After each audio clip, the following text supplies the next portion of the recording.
vous serez vraiment grand dans la mesure où vous êtes petit. À chaque fois que j'entends cette page d'évangile, j'ai à l'esprit une date, celle de 1979. Nous sommes dans le nord de l'Europe. Les sages qui s'occupent du prix Nobel se sont rassemblés pour déterminer quels seraient les lauréats de ce prix autrefois fondé par les inventeurs de la dynamite. Alors si pour un certain nombre de distinctions, l'accord est un peu difficile, il en est une qui s'impose très rapidement, c'est le prix Nobel de la paix. Vous savez tous qui a reçu le prix Nobel de la paix en 1979, vous allez me le dire, c'est Mère Teresa. Je vois que vous êtes vraiment impressionnant.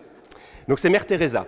Mère Teresa qui est l'heureuse, voilà, celle qui va avoir ce prix Nobel de la paix. Alors Mère Teresa, quand on lui annonce qu'elle a été ainsi désignée pour ce prix Nobel, elle réfléchit, elle n'aime pas tellement les vains honneurs, mais elle sait qu'il y a un prix monétaire, enfin une récompense qui doit s'élever, si mes souvenirs sont bons, à 192 000 $. Alors elle se dit, elle, qu'elle aurait bien besoin de cet argent pour faire vivre ses hôpitaux, ses mouroirs, ce que Fabrice Adjadj appelle les maternités du ciel. Elle aurait bien besoin de cet argent, donc elle accepte. Elle accepte, elle se rend donc à Oslo, et là on lui dit, ma mère, il y a une belle coutume qui accompagne généralement la remise de ce prix Nobel, c'est qu'il y a un banquet où des hommes puissants viennent tout simplement pour être dans l'action de grâce, dans la fête, pour se réjouir avec vous. Alors Mère Teresa a certainement à l'esprit cette page d'évangile.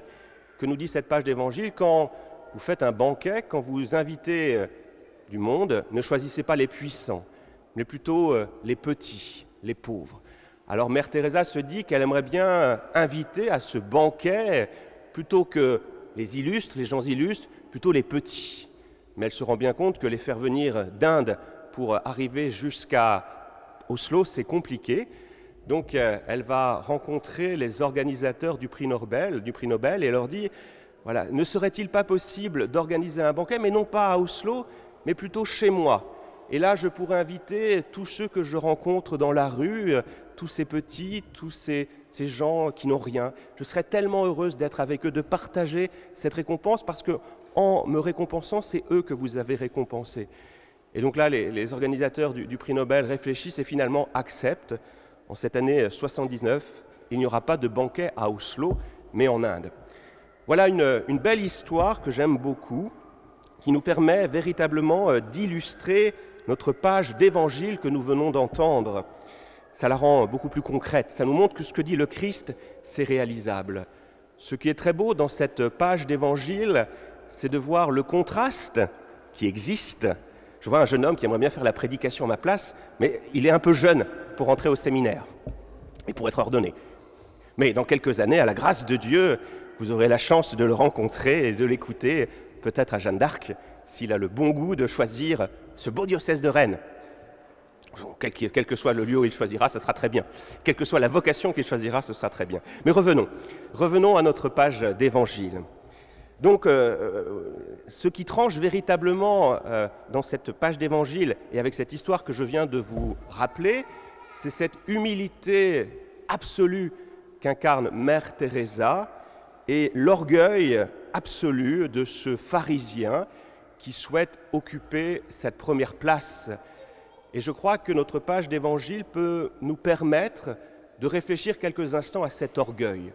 L'orgueil, nous le savons tous, c'est un péché capital, mais si on se fie à saint Grégoire le Grand et à saint Thomas d'Aquin, c'est vraiment le péché capital par excellence, parce qu'il se trouve derrière tous les autres péchés. S'il y a un péché contre lequel nous devons absolument lutter, c'est ce péché d'orgueil, parce que ce péché d'orgueil a cette capacité de se loger, y compris dans les vertus, pour les détruire de l'intérieur. Je vais donner un exemple. Un sage soufi, rassemble ses disciples et leur pose une question toute simple. Mes élèves, pouvez-vous me dire quelle a été pour vous la plus grande vanité, le plus grand orgueil? Le premier de répondre, eh bien moi, mon orgueil le plus important, c'est de croire qu'à partir du moment où je me suis converti, je suis devenu un élu. Le deuxième dit, moi, mon orgueil le plus grand, c'est que je pense, et je dois dire que je pense encore, que je pourrais un jour enseigner. Le troisième élève se tourne vers les deux autres et vers leur professeur et dit, ben moi, mon orgueil est encore beaucoup plus grand que ce que vous venez de dire. Mon orgueil, c'est de croire que je pouvais apprendre. C'est de croire que je pouvais apprendre. Et le sage de se tourner vers le troisième et de lui dire, eh bien, c'est toi qui as l'orgueil le plus redoutable. Pourquoi ? Parce que, y compris dans cette affirmation de ce qui n'est pas beau dans ta vie, tu prétends être le plus fort dans le plus bas. Vous voyez, cet exemple tout simple nous dit que l'orgueil est terrible parce qu'il a l'esprit de compétition. Il détruit tout. Celui qui est orgueilleux, il ne cherche pas à être bon, il cherche à être meilleur. Et quand on veut être meilleur, ça veut dire qu'on risque souvent un peu d'écraser les autres. L'avare, lui, par exemple, cherche à accumuler de l'argent. Mais quand l'orgueil vient s'immiscer dans l'avarice, eh bien, il ne s'agit pas tant de posséder que d'avoir plus que l'autre. Vous voyez comment l'orgueil vient tout saper, vient tout détruire de l'intérieur et fait en sorte que notre frère devient un rival qu'il faut abattre. Et vous voyez comment l'orgueil nous replie sur nous-mêmes, nous rend aigris, fait que nous regardons les autres toujours avec un regard sévère. Si vous estimez être le plus beau, la plus belle, dès que vous voyez un jeune homme, une jeune femme de belle apparence apparaître, et là tout de suite c'est la guerre qui s'instaure. Donc vous voyez, l'orgueil est terrible, l'orgueil vient tout détruire. Donc c'est vraiment le péché contre lequel, nous dit le Christ, il faut absolument mener une guerre sans arrêt. Alors comment mener cette guerre ? 3 pistes, toutes simples. La première, c'est de prendre conscience que nous sommes tous orgueilleux. Nous sommes tous marqués malheureusement par le péché originel, et c'est vrai que nous aimons bien, si nous n'y prenons pas garde, occuper les premières places, sauf dans les églises, où j'ai toujours remarqué que souvent les premières places sont vides. Mais partout ailleurs, on aime occuper les premières places. Souvent, quand on va par exemple aussi à la messe, on aime bien essayer de façonner cette image du bon religieux, du bon catholique. Nous sommes quand même des gens pas mal. On prie, on va à la messe. Donc vous voyez, on passe beaucoup de temps à façonner cette image de nous-mêmes, qui est une belle image. Donc il y a de l'orgueil en nous et il faut en avoir conscience pour savoir véritablement éradiquer, partir au combat contre cet orgueil. La deuxième chose, un deuxième beau chemin, qui est très difficile, c'est d'accepter les critiques qui nous sont faites. Je vais vous donner un témoignage. Quand j'étais à la cathédrale de Tours, au bout de 2 mois, il y a une petite grand-mère qui était venue me voir en me disant « Mon père, ça fait plusieurs fois que je vous entends prêcher à la cathédrale de Tours, eh bien je vais vous dire que la prochaine fois que vous prêchez, j'apporte un roman. » J'apporte un roman. Alors j'ai été très vexé sur le moment, et puis je me suis dit, finalement c'est plutôt pas mal, parce que par cette critique, cette femme va m'empêcher de me prendre au sérieux, va m'empêcher de me dire que finalement ce que je fais c'est pas mal. Donc la deuxième solution que je vous propose, c'est plutôt que de nous exaspérer quand nous sommes critiqués, de voir plutôt toutes ces critiques comme un chemin par lequel Dieu passe pour nous aider à extirper cet orgueil qui est en nous. Vous voyez, c'est ça, une critique qui m'est faite, elle me dit « Ah, si je réagis, si ça me fait mal, c'est qu'il y a un orgueil en moi, il y a quelque chose qui doit être combattu. » Donc apprendre à supporter les critiques et à nous dire que ces critiques, c'est finalement une bonne chose pour nous. C'est pour ça que moi, souvent, je remercie mes frères dominicains qui souvent, quand je prêche, ils me disent « Frère Thibault, lui, c'est celui qui raconte des petites histoires, c'est léger, ça va pas très loin. » Alors, ça me fait du bien. Ça me fait du bien parce que comme ça, je ne me prends pas au sérieux et j'essaye, avec les moyens qui sont les miens, de continuer de prêcher, de préchoter. Donc voilà, accepter les critiques. Accepter les critiques comme une manière de combattre l'orgueil. Et puis, le troisième chemin, peut-être, c'est d'arrêter de vouloir façonner cette belle image de nous-mêmes. J'aime bien cette histoire du frère Jean, qui est un moine qui vit dans une abbaye. C'est un saint, c'est un homme qui passe son temps dans les livres, à lire la parole de Dieu, qui passe son temps à la bibliothèque, qui est toujours le premier à l'office, qui chante, qui soutient tous ses frères. Donc il s'est acquis, au bout de 30 ans de vie religieuse, la réputation d'être un saint. Et c'est plus que la réputation, il est saint. Alors ce frère Jean sent que voilà, il y a un orgueil qui risque de s'installer en lui. Alors un beau matin, il est déjà debout depuis 1 heure, il a déjà fait 45 minutes d'oraison, il entend la cloche qui sonne, qui appelle à l'office de l'Aude. Et qu'est-ce qu'il fait? Eh bien, il reste dans sa cellule.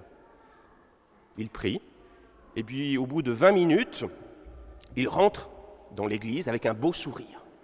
Alors tous les moines le fusillent du regard en disant « Mais que se passe-t-il » Visiblement, il n'est pas du tout malade, il a un beau sourire. Peut-être que notre frère Jean ne serait pas aussi parfait que cela. Voyez un exemple tout simple de ce frère Jean qui fait ce plus beau cadeau au Seigneur, le cadeau de sa réputation. Dieu seul voit ce qu'il est en train de faire. Eh bien, voilà un geste tout simple que nous pouvons peut-être nous aussi mettre en œuvre, cesser de vouloir façonner cette belle image de nous-mêmes. Et quand on fait cela, quand on essaye de combattre cet orgueil, quand on essaye d'arrêter de façonner cette belle image de nous-mêmes, qu'est-ce qu'on découvre? C'est qu'on découvre qu'on a beaucoup d'énergie, parce que ça prend du temps, ça prend de la concentration, ça prend des efforts que de vouloir paraître mieux que nous sommes. Et si on cesse de consacrer cette énergie pour faire tout cela, mais pour nous mettre à l'écoute de la parole de Dieu, pour écouter cette parole, l'idéal du sage, c'est une oreille qui écoute, nous avons entendu dans le texte de Ben Sirac le sage, si nous cessons de nous écouter nous-mêmes, si nous cessons d'écouter le monde, les sirènes du monde, pour écouter la parole de Dieu, eh bien nous sommes capables de faire des choses extraordinaires. Et je reviens à Mère Teresa. Mère Teresa, pour moi, c'est cette figure par excellence de l'humilité. Déjà, rien qu'à la voir physiquement, elle est toute voûtée parce qu'elle a tout le temps travaillé. Il y a une belle phrase du rabbi Aaron de Starasola qui disait « Quand vous regardez un arbre fruitier, un arbre qui donne du fruit en abondance, vous voyez ses branches ployées sur le sol, parce qu'il y a le poids de ses fruits qui fait que l'arbre a l'air totalement ramassé, étendu au sol, alors que l'arbre stérile, ses branches montent droit vers le ciel de manière altière. Vous voyez, un arbre qui porte du fruit, c'est un arbre qui ploie. Représentez-vous Mère Teresa qui a le dos voûté parce qu'elle a porté beaucoup de fruits. Et pourquoi elle a porté beaucoup de fruits, Mère Teresa? Parce qu'elle n'a pas écouté les sirènes du monde. Jusqu'au bout, elle a tenu son discours, ses belles paroles sur la défense de la vie, sur la défense des petits. Elle a tenu coûte que coûte jusqu'au bout. Et puis Mère Teresa ne s'est jamais écoutée. Elle n'a jamais écouté ces doutes qui la rongeaient. Elle a toujours écouté cette parole de Dieu, cet appel qu'elle avait reçu en 1946 à quitter la congrégation des Sœurs de Notre-Dame de Lorette pour se mettre au service des tout-petits.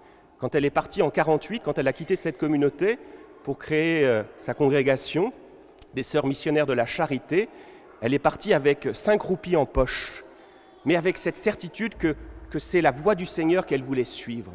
Et voyez le fruit de son travail. Un jour, un journaliste est venu voir Mère Teresa et lui a posé cette question. « Ma mère, vous qui connaissez la misère, la souffrance, vous qui avez vu des choses horribles, pourriez-vous nous dire ce qu'il faudrait changer dans le monde pour que ce monde aille mieux ?» Et Mère Teresa de répondre « Mon ami, ce qu'il faudrait changer, c'est vous, c'est moi. » Alors comme beau programme pour cette année, pour cette rentrée qui s'annonce, eh bien, chasser cet orgueil qui risque de ronger notre cœur et nous mettre à l'écoute de la parole de Dieu et nous convertir. Amen.